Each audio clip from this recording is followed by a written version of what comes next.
Hello, everybody. Before we start this podcast, we have an apology to make. You will find that throughout this podcast, there are some background noises. Now, I'm not going to mention any names, but throughout the recording, one of us was clicking their pen all Right. the way. You And you have said that as if it was me, and we both know it was not. Harriet, we're not mentioning any names, but one of us was clicking our pen all the way through the record and also kicking their desks so their microphone wobbled and made background noise. Right. Not naming any names. Not naming any name. Okay. Thank you. We'll carry on with the podcast. Thank you.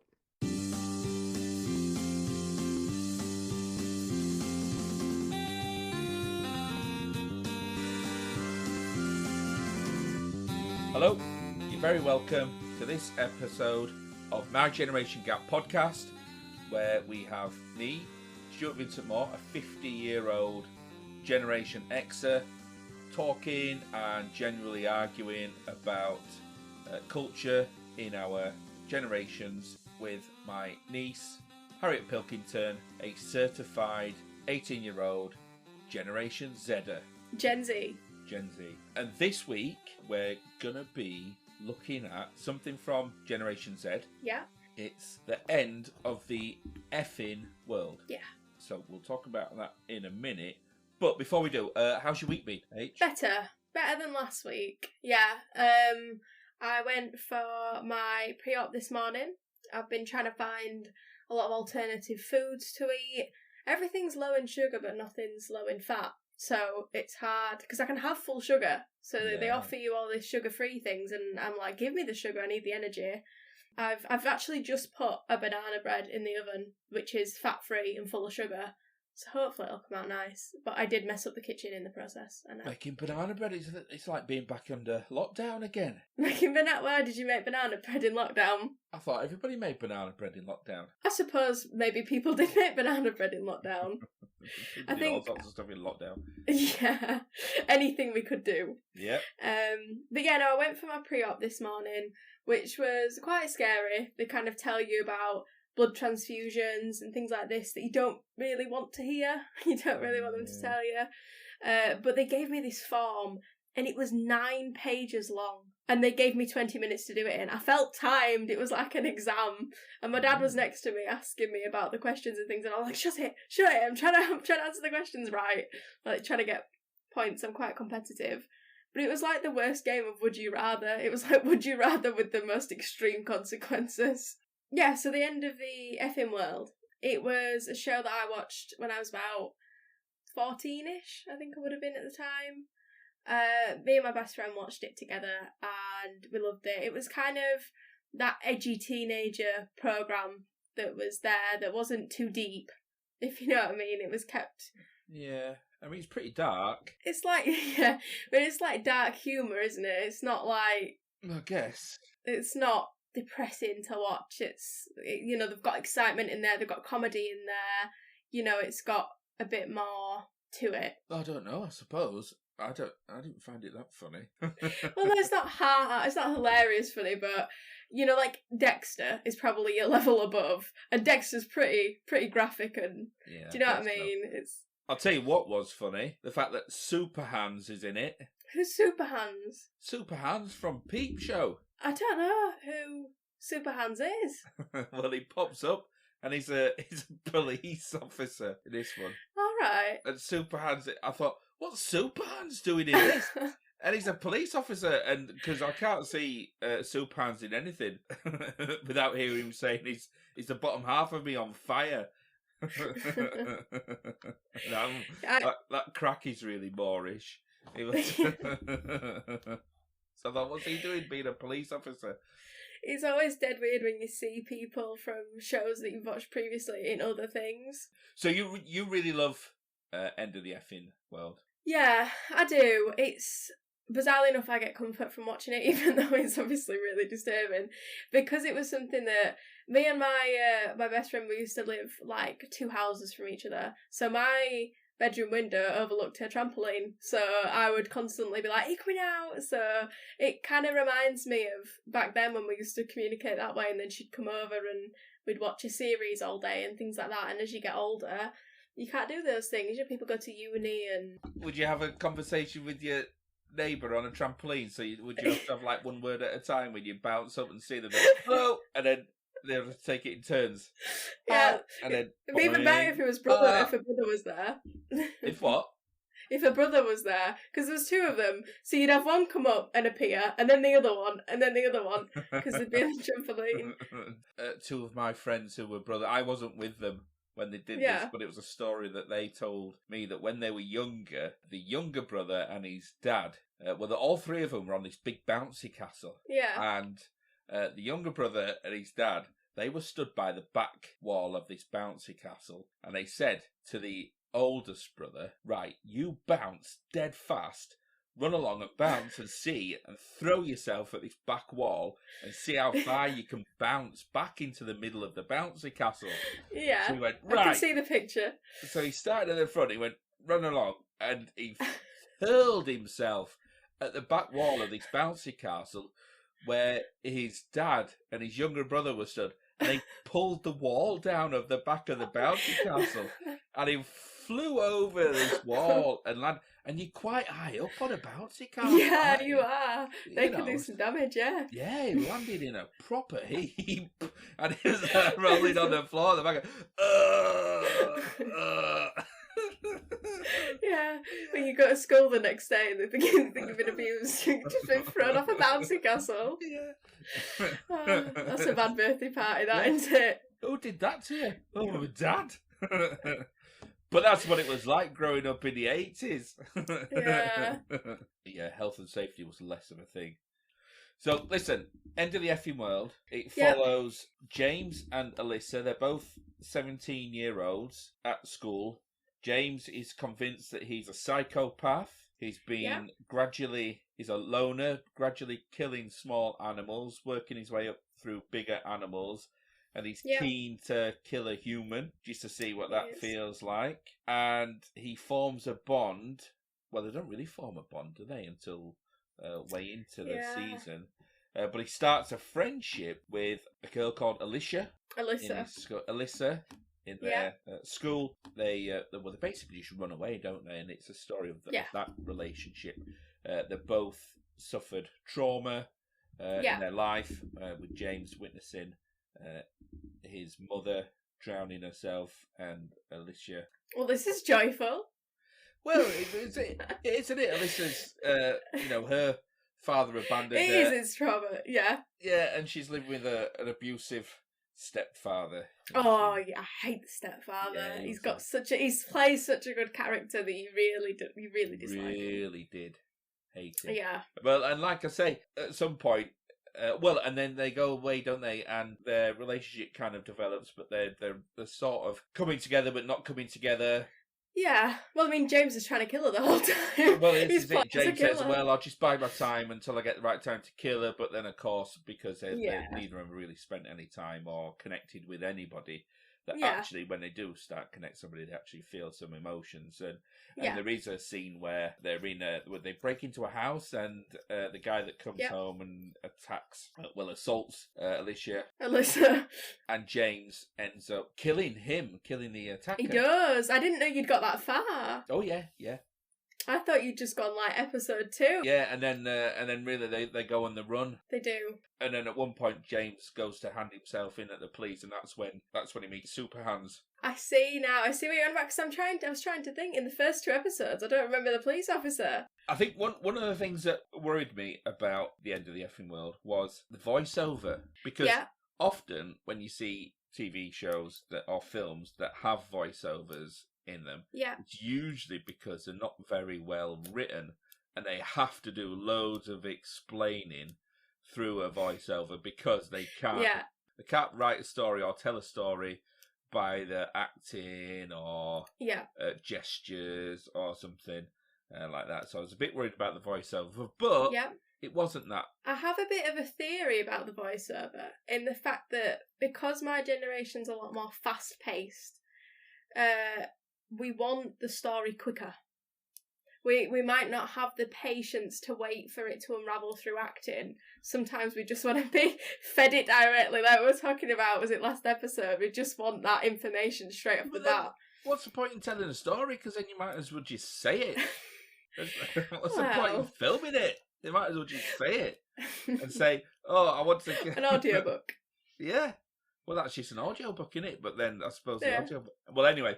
But actually, I can see why they had the voiceover, because I think it was adapted from a graphic novel. And I wondered if I had a voiceover for my life. Because the voiceover for James is like, he's like talking to Alicia.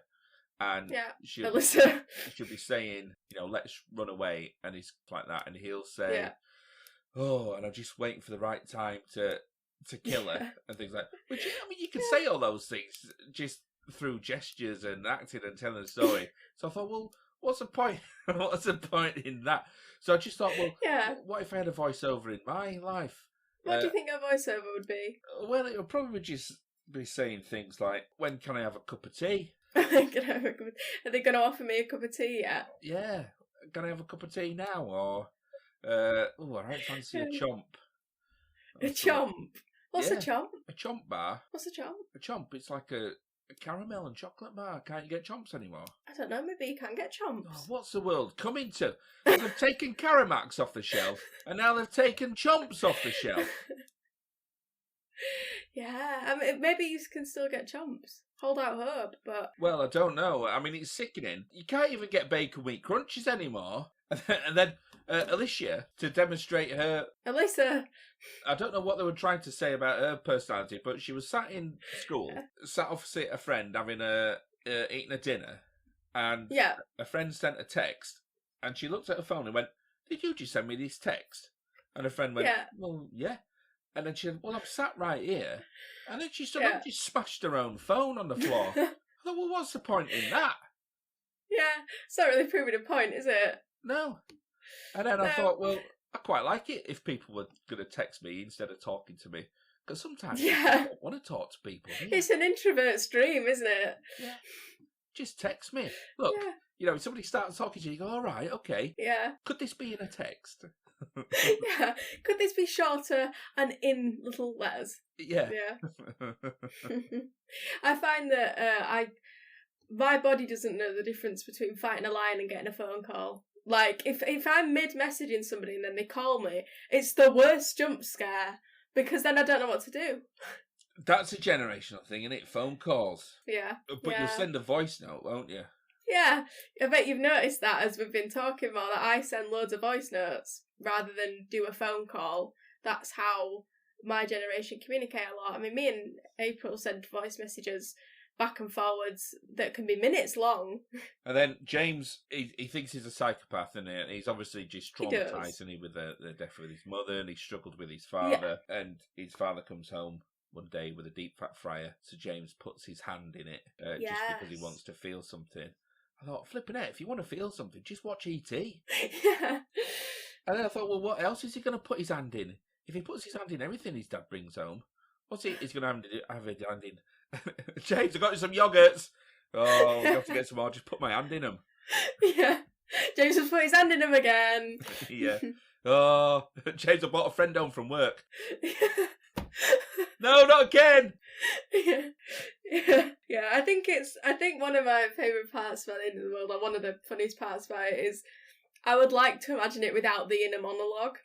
I think that James just looks incredibly constipated as it's going on, and I think it must be very confusing without it. I'd like to see if somebody could edit it and take it out, just to see if it still flows, or if it just looks really unnatural. What, because they're showing thinking about what he's saying? Yeah, because he pauses, doesn't he? And he just looks off it. Why have the voiceover? Why don't they just show that? That's the whole point in storytelling. Yeah, I agree with you there. One of the things that I like and dislike at the same time about the end of the Effing World is the fact that it's very American, but also English. I don't understand. It feels both English and American. So, is it set in America or England? England. But they go to, an American diner, and then they get picked up at the side of the road. Do you know what I mean? There's certain things that I think there may even be certain words and phrases they use, I'm not 100% sure, but like the diners and the laser tag, and they're all quite American. I know they're over here now. The motel, like the motel looking thing, it was very American-y. Yeah, well, I think that's sometimes to do with the writers and the producers, because I find that with programs like that, and you find it in the schools and in the houses that they live in, they're obviously written by middle class people that are like super middle class. So everybody lives in a massive house, and everybody drives like a classic car or a really expensive car, and you think, well, I don't think life's like that. And they go to school, and the school scenes are never realistic, or they certainly they don't reflect my experience of school or growing up or anything. So I think you're right there. So I do think with things like that, I think sometimes it's middle class scriptwriters perhaps have a very different experience of life than what I certainly did growing up anyway. Like very stereotypical. I feel like they write it very stereotypical, like lockers and somebody's put somebody's head down the toilet, bullying. Like it's really obvious what's going on. Yeah, because that's what bullies do, because they've probably never been bullied. And they don't know what bullying is. And yeah, exactly. They might as well write on their forehead, "This is a bully." yeah. And, this is what drug dealers are like, and this is what criminals are like. So unless you can say something really positive. Now, I didn't hate End of the Effing World, but I don't think it was all that. I think this is going to be a Generation Z loss. Oh. I don't know about loss. I am possibly inclined to agree with you in the generational debate, only because I think we've got quite a high bar for what we're after. For our wins and losers, I feel like there's a lot of things to cover. In the broad spectrum of all the media that we're going to cover, I think I will take the loss on this one. Yeah, so I get that you love it. I think there's way better stuff out there now. I would agree that there's some things from Generation X that would top this. So yeah, I would agree that it is probably a loss, but it is a very much a show of edgy teenager-ish that I remember from being in my kind of mid-teens. There was a few of them on Netflix, and I feel like it kind of shows a bit of my generation's drama series and things like that. And even though they're not amazingly good at the acting or the storytelling, it's quite, like I said to you, it's in your face, it's quite obvious, which when you're a little bit younger and when you're in my generation, you kind of want that sometimes. Perhaps. I like the two different characters, but I feel like people can kind of relate to some of the edginess of it. Not obviously the serial killer side of things, but the rebellious side of things. Well, I saw the serial killer. I mean, it reminded me a little bit. It started off like The Wasp Factory. It reminded me of that a little bit. The Wasp Factory, which is a book by Ian Banks, which you should read that, Age. It's a really good book. I should. Yeah, so again, I think we'll find things. This will crop up again and again. I'm finding when we look at comparing things between the generations, that everything's a little bit more in your face. But there are loads of good stuff. I mean, I'm watching great stuff on telly now with like Slow Horses and Succession and Severance. There's some really good stuff out there right now. I can't find it. My issue is the good series is at the minute, because obviously I'm in the house a lot at the minute and I can't find things to watch because I haven't got the commitment for something that's long, but then something that's short, I think, well, I need more than that. So I can't settle on a series at the minute. Oh, right. Well, it's Burger Stews, Burger Review. It's Burger Stews, Burger Review. It's Burger Stews, Burger Review. It's Burger Stews, Burger Review. It's eating a burger, then he marks it out of 5. He's eating a burger and he's marking it out of 5. It's appropriately 5 Guys, and I had a 5 Guys hamburger. What is a hamburger? What? What is a hamburger? A burger, innit? Is it just a normal burger? Yeah. What do you think it was? I don't know. It was just a term that I'd not really thought about, and then I thought, well, actually, it's a hamburger. Well, it's just a burger, innit? That's what burger's just short for hamburger. Hamburger? Yeah. Oh, right, okay. And burglar's just short for hamburglar. Hamburglar. Yeah. Yeah. And that's another generational gap, innit? I don't suppose you know who hamburglar is, do you? I know the name. He's not been around for years, Hamburglar. Hamburglar. Yeah. Five Guys, and I had it all the way. Yeah? 3.5 out of 5. That's more positive than last week's. Yeah, well, it's good. Five Guys. I think it's sort of like a good burger to beat, really. I think it probably would have got a little bit more if they're not so expensive. Yeah, I haven't had a Five Guys in quite a while. I can't remember what my order was. But I do remember, is it the chips that are really nice at Five Guys? Yeah, they do give you loads of chips, don't they? But I didn't have any chips, just a burger. But I did have a shake with bacon in it. Shake? Yeah. With bacon in it? Yeah, milkshake with bacon pieces in it, yeah. I have decided my first thing post-surgery is going to be an Oreo milkshake. Like my first treat. I can't wait to have an Oreo milkshake. An Oreo milkshake, like a Crush'ems? No, Crush'ems is like KFC, innit? Yeah. But I think the Oreo... There's quite a lot of takeaways near us that do Oreo milkshakes, like smaller businesses. I think there's a cookies and cream for real milkshakes. Have you had a for real milkshake? Nope. For real milkshakes are good. They're in machines, and you go up to them, and they're like in little containers. Hang on, they're in a machine and you go up to them? Yeah. Yeah, what? Nothing, go on, carry on. Okay. So like a petrol station. So they're in a shop, and you go in the shop. Yeah. In this shop, you hand over money for goods and services. Okay. So this machine that you specifically have to go up to the machine. Oh yeah. Yeah. This machine. They have different flavourings like strawberry, cookies and cream, which is obviously the Oreo one. Chocolate. You take it out, you put it in the like little machine thing, and then you choose whether you want it thin, medium, or really thick. Your milkshake, and then it whisks it round for you, and then you drink it. You put the lid on, you put the straw in, then you buy it, and then you drink it. I don't know how more specific I could be about that. But yeah, the Oreo milkshakes, that's definitely one thing I'm getting. Oh, we'll have a look. There's a Wendy's opened up now near us.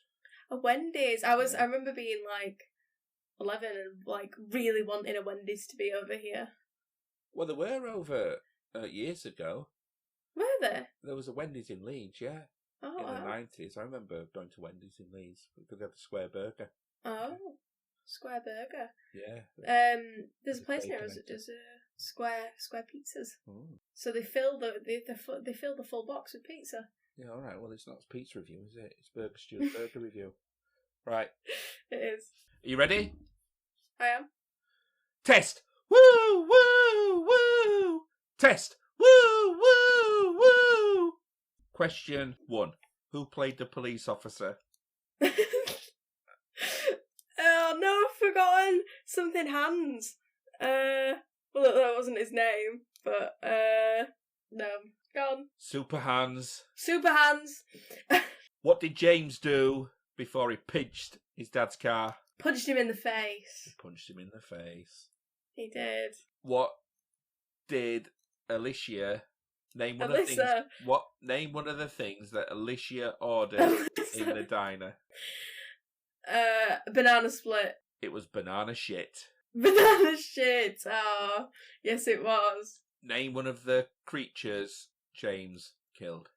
Squirrel. What snack did I eat whilst watching End of the Effing World? Biscuit or packet. What do you mean packet? You said this last like week. like a Malteser or an M&M or like a bag. No, it was neither. Neither. Yeah. Oh, chocolate involved? No. I'm gonna go for Haribo Star Mix. Jam on bread. Jam on bread? Yeah. I had absolutely no chance with jam on bread. Jam on bread? That's a great snack. Yeah, but that wasn't what I was thinking. Oh, well. We've got Jam some on bread. blueberry jam. Good stuff. Blueberry jam? Yeah, it's nice. Wow, not a blueberry jam. Why? What's your favourite jam? I like cherry jam. Oh, I love cherry or jam. blackcurrant. I love cherry jam, but cherries are so flipping expensive now. It's nuts. But if you get glassy cherries. Well, they're not proper cherries, are they? Well, nicer. Well, that's true. I've just put them in my banana bread. Oh, really? Yeah, because they're full of sugar. Oh, that's a good idea. I put prunes and Glacé cherries in my banana bread. I had some right bad luck this week, H. Yeah? I was driving, I was on my way to work one morning, and I set off from home really early, and I got into motorway 1. There was a big, it wasn't even an accident, but the traffic was really bad, and I was sat, not moving, for about 40 minutes. Yeah. When I went past it, the motorway 1 had gone down to 1 lane, because in between lanes 1 and 2, right in the middle of it, there was a big, massive hole. A hole? Well, like in the floor? Yeah, just like a big, massive pothole, but it was so big that if you'd have driven over it, you'd have just, popped your tyre straight away. And Yeah. so I eventually got past that, got through that, and then about 20 minutes later, there was a massive... Do you know what? I'm a bit windy, Pops, because I've just had a bit windy, Pops. A bit windy, Pops, because I've just had a Spanish... I've just necked a Spanish latte. Are you making them at home now? Yeah. That's brilliant. I've got a big tin of condensed milk. Condensed milk, yeah. I've been having condensed milk sandwiches and that drinking Spanish latte. Condensed milk sandwiches. Yeah. Anyway, about 20 minutes later, there was an almighty bang. I heard this noise. And I felt something. You were moving at this point? Yeah, driving. I was doing about 60 miles an hour. And almighty noise, and then I felt something like sprinkle on my face. Something so massive had hit my windscreen. All the glass came inside when I was. Didn't. It did. It was massive. It was like a big, massive gunshot. I thought you were going to say it was something inside your car or something. No. So it was that scary. I pulled off the motorway at the services. Thankfully, I was like a mile away from the services, so I pulled into the services, and I spoke to work and got it all. Sorted out what I was going to do. And I thought, oh, crikey, that's a bit of bad luck this morning. So I went into the services. I thought, well, at least I'll be able to sit down here and have a bit of a cup of coffee and wind down for a little bit. And then as soon as I got in there, the services, there was a power cut. That is really bad luck. Yeah. Pothole, windshield, power cut. Yeah, I thought, I'll go get a Costa. I'll go get a Spanish latte. And I couldn't even do that. This is how some of the heights of excitement in my life at the moment. I was really excited this morning because I managed to go to the brand new services on motorway 1 at Rotherham. To the brand new ones? Yeah, brand new services, H. What? Rotherham as in like near me? As in near us? Rotherham, yeah. Yeah. Oh. Brand new services. Brand new. What's in the services? How are we rating the service station? What's in it? McDonald's? No. Starbucks? I can't even remember. There's KFC. KFC. Well, KFC's decent. Yeah, KFC. To be honest with you, I just had a wee and then left again. Were they good toilets? Yeah, oh yeah, really nice, H. Really nice. Ooh. Oh, better than the toilets I went to the other week at these service stations where the toilet cubicles were so small. I mean, I'm not the smallest guy in the world, but it wasn't that I couldn't fit in the cubicles, but the door was so close to the toilet that, and I mean, my feet aren't that small, but they're not this big. But when I shut the cubicle door and I sat in the toilets, my shoes pointed out from under the toilet door. So if anybody had been out there, you could just see like shoes pointing out from just underneath. The pointy ends. Yeah, just the pointy ends of your shoes poking out from underneath the door. So what's your telly been this week, apart from End of the Effing World? Love Island. So I started watching it thinking maybe it could be a feature on the podcast, and I'm hooked. Right. I have many opinions. Well, it's good. Listen, leave your opinions. We'll talk about. We'll do Love Island for the next generation. I think we should. Okay. Yeah, I think we should. We'll wrap this up, unless there's anything else you want to say? No, I don't believe so. I think that's everything for this week. Okay, well, dear listener, thank you if you've made it this far. Thank you for listening. Drop us a line, get in touch. Yeah, thank you. How do they get in touch, H? They can either email us at mygenerationgap@gmail.com or they can message the Instagram. My Generation Gap on Insta. Yeah, My Generation Gap. Yeah, leave us a review, get in touch, and keep listening. Thank you very much. Yeah. And we'll say good night. Love you. Yeah, good night. Love you. Thank you for listening to My Generation Gap podcast. You can contact us by emailing mygenerationgap@gmail.com, or podcast production by Stuart Vincent Moore, music by Andy Dawson, artwork by Harriet Pilkington.